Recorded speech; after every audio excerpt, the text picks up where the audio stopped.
Hello friends, எல்லோருக்கும் வணக்கம். Welcome to young investor channel. Actually markets பார்த்துருப்பீங்க. இன்றைக்கி 248 பாயிண்ட்ஸ் பார்த்தீங்கன்னா நிஃப்டி 50 நெகட்டிவில் தான் ட்ரேட் ஆகிட்டு இருக்கு. ஸோ மார்க்கெட்டில் வந்து லாஸ்ட் அமெரிக்கன் மார்க்கெட் ஒரு ஃப்ளாட் நெகட்டிவில் தான் க்ளோஸ் ஆயிருந்துச்சுன்னா பார்க்கும்போது நிஃப்டி 50 248 பாயிண்ட்ஸ் நெகட்டிவில் க்ளோஸ் ஆயிருக்கு. 24,893 பாயிண்ட்ஸில் பார்த்தீங்கன்னா ட்ரேட் ஆகிட்டு இருக்கு. இப்போதைக்கு சென்செக்ஸ் 775 பாயிண்ட்ஸ் மேலே நெகட்டிவில் இருக்குது. 81,739 பாயிண்ட்ஸில் ட்ரேட் ஆகுது. பேங்க் நிஃப்டி 56,154 பாயிண்ட்ஸில் ட்ரேட் ஆகுது. 305 பாயிண்ட்ஸ் மேலே பேங்க் நிஃப்டி நெகட்டிவில் ட்ரேட் ஆகுது. ஆக்சுவலி அமெரிக்கன் மார்க்கெட் எடுத்து பார்த்தேன். ஸோ அங்கே பெர்ஃபார்மன்ஸ் பார்த்தீங்கன்னா டவ் ஜோன்ஸ் ஒரு 1 பாயிண்ட் வந்து நெகட்டிவில் க்ளோஸ் ஆயிருக்கு. நாஸ்டாக் ஒரு 99 பாயிண்ட்ஸ் நெகட்டிவில் க்ளோஸ் ஆயிருக்கு. S&P 500 வந்து பார்த்தீங்கன்னா 16 பாயிண்ட்ஸ் நெகட்டிவில் க்ளோஸ் ஆயிருக்கு. பேங்க் நிஃப்டி எடுத்து பார்க்கும்போது AU ஸ்மால் ஃபினான்ஸ் பேங்க் மட்டும் தான் இன்றைக்கி 1.5% பாசிட்டிவில் ட்ரேட் ஆகுது. Remaining bank of Baroda, IndusInd bank, ICICI bank, HDFC bank, IDFC first bank, அடுத்தது federal bank, Kotak Mahindra bank, Canara bank, state bank of India. Canara bank வரைக்கும் பார்த்தீங்கன்னா ஃப்ளாட் நெகட்டிவ்ல இருக்குது. State bank of India, Axis bank, Punjab national bank இதெல்லாம் வந்து ஒரு 1.5% நெகட்டிவ் ட்ரெண்டில் இருக்குது. ஸோ மார்க்கெட் வந்து பார்த்தீங்கன்னா இன்றைக்கி ஒரு நெகட்டிவ் ட்ரெண்டில் தான் ட்ரேட் ஆகிட்டு இருக்கு. நெக்ஸ்ட் பார்த்தீங்கன்னா ஆக்சுவலி ஈரானில் வந்து பார்த்தீங்கன்னா டென்ஷன் போயிட்டு இருக்கு. ஸோ மிடில் ஈஸ்ட்லேருந்து கொஞ்சம் ஈரான் பக்கம் ட்ரூப்ஸ், அதாவது யூஎஸோட மிலிட்ரி ட்ரூப்ஸை வந்து அந்த பக்கம் நிறுத்தலாம் அப்படின்னு சொல்லி முடிவு எடுத்திருக்காங்க. ஸோ ட்ரம்ப் வந்து அதை டேஞ்சரஸ் பிளேசஸ்னு மென்ஷன் பண்ணியிருக்காங்க. ஏன்னா ஈரானில் இப்போ டென்ஷன் போகிறதுனால மிடில் ஈஸ்ட்டில் ஆயில் ப்ரொடியூசிங் ரீஜனில் வந்து பார்த்தீங்கன்னா மிலிட்ரி ப்ரெசன்ஸ் அவங்களோட ட்ரூப்ஸை வந்து கொஞ்சம் இன்க்ரீஸ் பண்ணுறாங்க. மேபி ஈரான் வந்து பார்த்தீங்கன்னா நியூக்ளியர் வெப்பனை யூஸ் பண்ணிடக்கூடாது. பட் ஆக்சுவலி ஈரான் வந்து யூஸ் பண்ண மாட்டேன்னு தான் சொல்லியிருக்காங்க. பட் அங்கே ஒரு பிரச்சனை போயிட்டு இருக்கு. அது மட்டும் இல்லாமல் ட்ரம்புக்கும் எலன் மஸ்க்கும் பார்த்தீங்கன்னா ஒரு அடிதடி போயிட்டு இருந்துச்சு. ஃபைனலாக இப்போ ட்ரம்ப் கிட்ட எலன் மஸ்க் வந்து மன்னிப்பு கேட்டிருக்காரு. ஸோ பப்ளிக்கு கிட்ட வந்து பார்த்தீங்கன்னா அப்பாலஜி கேட்டிருக்காரு. எல்லாருக்கும் தெரிய மாதிரி டொனால்ட் ட்ரம்ப்கிட்ட வந்து எலன் மஸ்க் மன்னிப்பு கேட்டிருக்காரு. ஸோ இது வந்து குளோபல் நியூஸஸ் அப்டேட்டு. நெக்ஸ்ட் பார்த்தீங்கன்னா ஏஷியன் பெயிண்ட்ஸ் 2,263 போச்சு இன்னைக்கு. கடைசியில் இப்போ 2,216 ட்ரேட் ஆகிட்டு இருக்கு ஏஷியன் பெயிண்ட்ஸ். ஏஷியன் பெயிண்ட்ஸில் பார்த்தீங்கன்னா 7,703 கோடி அளவுக்கு வந்து பிளாக் டீல் இன்னைக்கு நடந்திருக்கு. அவ்வளோ வேல்யூக்கு பார்த்தீங்கன்னா ஸ்டாக் வந்து கை மாறி இருக்குது. பட் ஆக்சுவலி பிளாக் டீல் நடந்தாலும் கிட்டத்தட்ட ஸ்டாக் ப்ரைஸ் ஒரு பாசிட்டிவ் ட்ரெண்டில் தான் இருந்துச்சு. 3.5% வரைக்கும் பாசிட்டிவ் போனது. கடைசியில் இப்போ வந்து பார்த்தீங்கன்னா ஒரு ஃப்ளாட் பாசிட்டிவில் இருக்குது. அது மட்டும் இல்லாமல் 3.5 crore ஷேர் கிட்ட வந்து பார்த்தீங்கன்னா அந்த பிளாக் டீலில் நடந்திருக்கு. ஓப்பன் பிளாக் விண்டோவில் கிட்டத்தட்ட பார்த்தீங்கன்னா 2,201 பெர் ஷேர் வச்சு பண்ணியிருக்காங்க. 3.64% தான் அவங்களோட டோட்டல் ஈக்விட்டியில் இது நடந்திருக்குன்னு சொல்லியிருக்கிறாங்க. இது வந்து ஆக்சுவலி ஏஷியன் பெயிண்ட்ஸில் வந்து பார்த்தீங்கன்னா மார்ச் குவார்டர் எண்டிங் படி பார்க்கும்போது மியூச்சுவல் ஃபண்ட்ஸ் கிட்ட ஒரு 5.67% இருந்துச்சு. பட் பையர்ஸ் யார் செல்லர்ஸ் யாருங்கிறது எனக்கு கிளியராக தெரியல. ஏஷியன் பெயிண்ட்ஸில் 7,703 கோடி அளவுக்கு ஒரு பிளாக் டீல் இன்னைக்கு நடந்திருக்குது. நெக்ஸ்ட் பார்த்தீங்கன்னா டாடா மோட்டார்ஸ் கொடுத்த அப்டேட். ஆக்சுவலி ஸ்டாக் ப்ரைஸ் இன்னைக்கு பொத்துன்னு விழுந்துச்சு. 711 போனது இப்போ 715 ட்ரேட் ஆகுது. கிட்டத்தட்ட பார்த்தீங்கன்னா 2% மேலே நெகட்டிவில் தான் ட்ரேட் ஆகிட்டு இருக்கு. இப்போ 2.5% மேலே. டாடா மோட்டார்ஸுக்கு JM ஃபினான்ஷியல் டார்கெட் ப்ரைஸ் சொல்கிறாங்க 815 போகும் அப்படின்னு சொல்லி. அது மட்டும் இல்லாமல் ஜேஎல்ஆருக்கு வந்து பார்த்தீங்கன்னா அனலிஸ்ட் சொல்கிறது ஆக்சுவலி சைனாவில் வந்து இவங்க வந்து மார்க்கெட் குறிப்பாட்டு சைனாவில் வந்து கொஞ்சம் ப்ரெஷரை ஃபேஸ் பண்ணுறாங்க. அது மட்டும் இல்லாமல் வந்து பார்த்தீங்கன்னா டேரிஃப் ரிலேட்டட் இஷ்யூ இருக்குது. பட் இப்போ அந்த டேரிஃப் ரிலேட்டட் இஷ்யூ கொஞ்சம் குறைஞ்சிருக்கு. ஏன்னா US-UK trade agreement, India-UK trade agreement இது மூலமாட்டு ஜேஎல்ஆருக்கு ஒரு பாசிட்டிவ் அப்டேட் இருந்தாலும் ஒரு 3 ஃபேக்டரை பார்த்தீங்கன்னா ஜேஎல்ஆருக்கு வந்து ப்ரோக்கரேஜஸ் ஃபார்ம்ஸ் வந்து அப்டேட் கொடுக்குறாங்க. Several brokerages forms. First commercial vehicle செக்மெண்ட்டில் மார்க்கெட் ஷேர் ஃபினான்ஷியல் 27 40% ஆக்கணும் அப்படின்னு சொல்லி டாடா மோட்டார்ஸ் ஃபோக்கஸ் பண்ணுறாங்க. இப்போ ஃபினான்ஷியல் 25 அவங்களுக்கு 36% இருக்குது. PV செக்மெண்ட்டில் ஃபினான்ஷியல் 27 16% கொண்டு போக முயற்சி பண்ணுறாங்க. இப்போ 13% இருக்குது பர்சனல் வெஹிக்கிள் செக்மெண்ட்டில். அது மட்டும் இல்லாமல் நொமுரா என்ன சொல்கிறாங்கன்னா நியூட்ரல் ரேட்டிங் கொடுக்குறாங்க. 799 டார்கெட் ப்ரைஸ் சொல்கிறாங்க. ஜெஃப்ரிஸ் அண்டர் பெர்ஃபார்ம் ரேட்டிங் கொடுக்குறாங்க. 630 டார்கெட் ப்ரைஸ் சொல்கிறாங்க.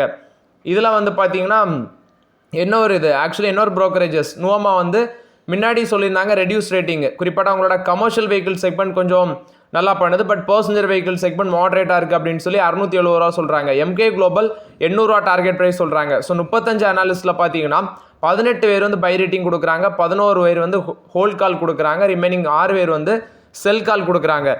HSBC அது இல்லாமல் டாடா மோட்டார்ஸ்க்கு என்ன சொல்கிறாங்கன்னா ஆக்சுவலி US டாலர் எகென்ஸ்டாக இருக்கிற அந்த US dollar against British pound வந்து அப்ரிஷியேட் ஆகிட்டு போகுது. அதனால வந்து பார்த்தீங்கன்னா இந்த ஜேஎல்ஆரோட மார்ஜின் வந்து 20 பேசிஸ் பாயிண்ட் இம்பேக்ட் ஆகும் சொல்கிறாங்க. அடுத்து அன்எக்ஸ்பெக்டட் டிசைன் ஃபால்ட்டு. அவங்களோட புது மாடல்ஸில் அன்எக்ஸ்பெக்டட் அந்த டிசைன் மாடல்ஸ் வந்து பார்த்தீங்கன்னா ஃபால்ட் ஆகிருக்கு. குறிப்பாக அந்த பிராண்ட் ப்ரிசெப்ஷன் அண்ட் சேல்ஸ் வந்து மிக்சடாக இருக்குது. ஆக்சுவலி அவங்க கொண்டு வந்த அந்த புது பிராண்ட் வந்து மிக்சடாக இருக்குது, பெருசாக டிஃப்ரென்ஸ் இல்லை அப்படின்னும் சொல்கிறாங்க. ஸோ அது மட்டும் இல்லாமல் இன்சென்டிவ்ஸ் அது வந்து பார்த்தீங்கன்னா எக்ஸ்பெக்ட் பண்ணுறதை விட லார்ஜராக இவங்க கொடுக்குறாங்க. US, China, Europe. அது வந்து பார்த்தீங்கன்னா ஜேஎல்ஆரோட மார்ஜினை அஃபெக்ட் பண்ணுது. டாடா மோட்டார்ஸோட யூகே யூனிட் வந்து பார்த்தீங்கன்னா ஜூன் 16 வந்து இன்வெஸ்டர் டே ஆட்டும் ஹோல்ட் பண்ணுறாங்க. ஸோ இப்போ ரேஞ்ச் ரோவர், ஜாகுவார் அதோட சேல்ஸ் அப்டேட் நான் கொஞ்ச நாளுக்கு முன்னாடி உங்கள்கிட்ட அப்டேட் பண்ணேன். அப்போ அதில் ஜாகுவாரா லேண்ட் ரோவரா ஏதோ ஒரு பிராண்டு வந்து நில் சேல்ஸ், எந்த காருமே சேல்ஸ் ஆகல. அதுவும் பார்த்தீங்கன்னா உங்களுக்கு ஒரு நெகட்டிவ் அப்டேட்டாக இருந்துச்சு. ஸோ ஓவர்லாட்டு டாடா மோட்டார்ஸில் இந்த மாதிரி இஷ்யூ எல்லாமே இருக்குது.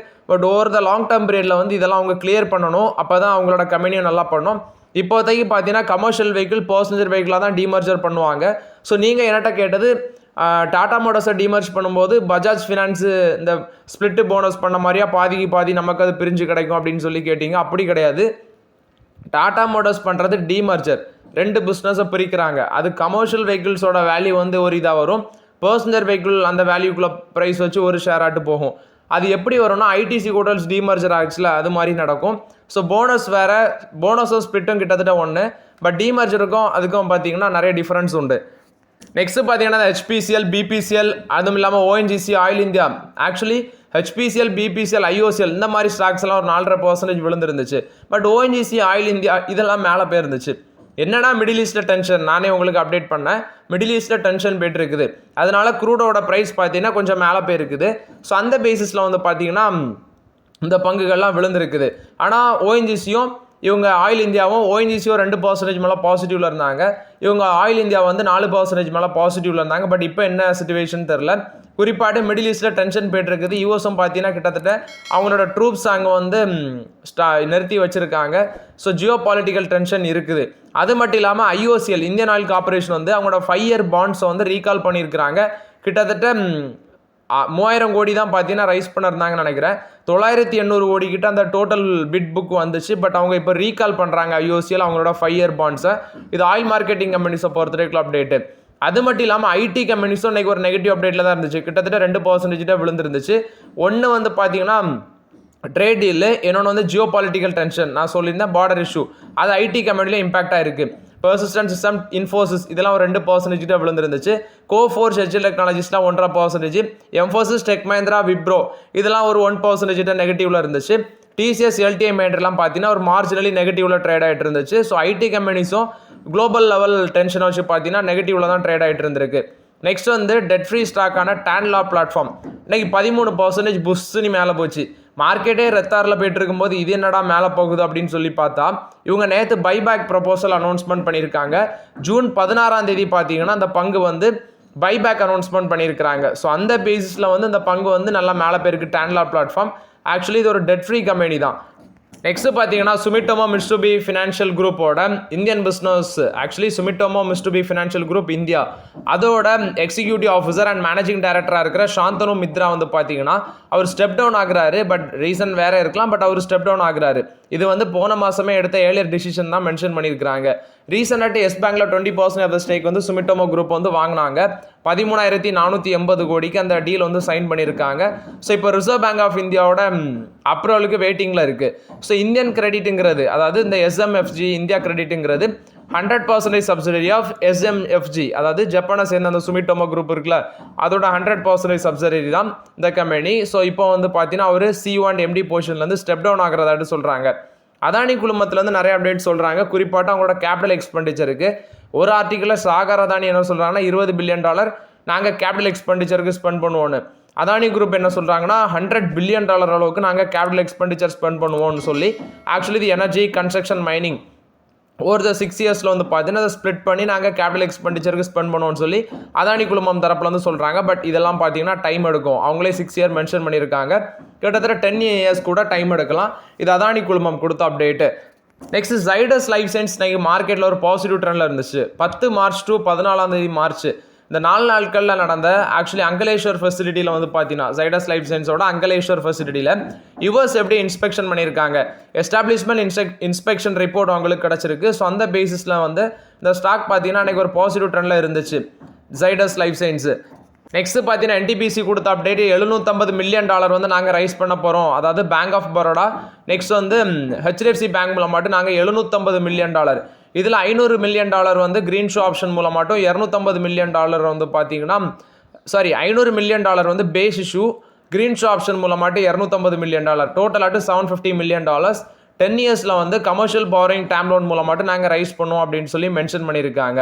ஸோ ஓவர்லாட் இது வந்து பார்த்தீங்கன்னா உங்களோட கேபிட்டல் எக்ஸ்பெண்டிச்சருக்கு ஸ்பெண்ட் பண்ணுறதுக்கு தான்.